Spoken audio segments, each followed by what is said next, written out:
से चुनाव तो जीता जा सकता है, लेकिन इस देश की सामाजिक आर्थिक समस्याओं का समाधान कोई नहीं कर सकते हैं। उन्होंने ये भी कहा है भाजपा पर निशाना साधते हुए कि भाजपा ने ये साबित कर दिया कि नफरत का इस्तेमाल इलेक्शन जीतने के लिए किया जा सकता है, लेकिन रोजगार इससे नहीं दिया जा सकता।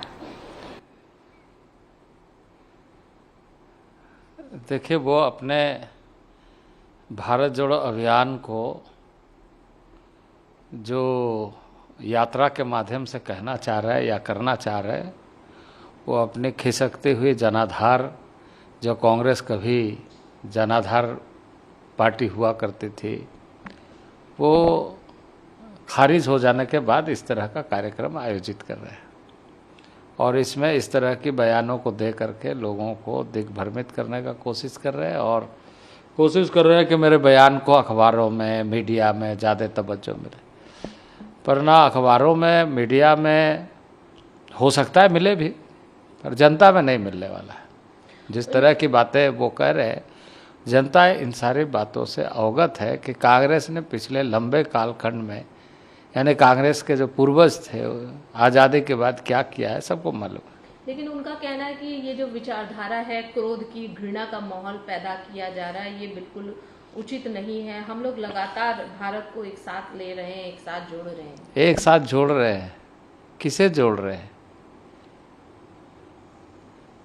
आप जोड़ने की नहीं, आप तो तोड़ने की बात की है हमेशा। आपने इस देश में कांग्रेस के माध्यम से देश को कमज़ोर किया,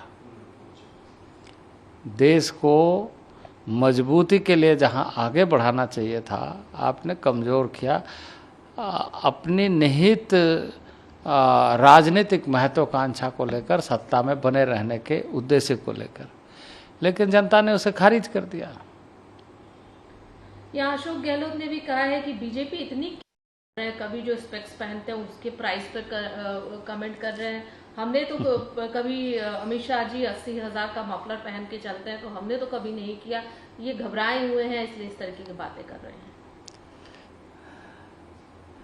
देखिए, यह कोई राजनीतिक मुद्दा है क्या जो ये बनाने की कोशिश कर रहे हैं? अब जिसने जो देखा होगा, कहीं ट्वीट किया होगा, कहीं कहा होगा, और ये तो है ही है। ये कोई गांव से आ रहे हैं क्या? गांव से आ रहे हैं क्या? राजनीति करने दिल्ली में पैदा हुए, दिल्ली की राजनीति करते हैं और दिल्ली को ही देश समझते, तो इनसे क्या करना है?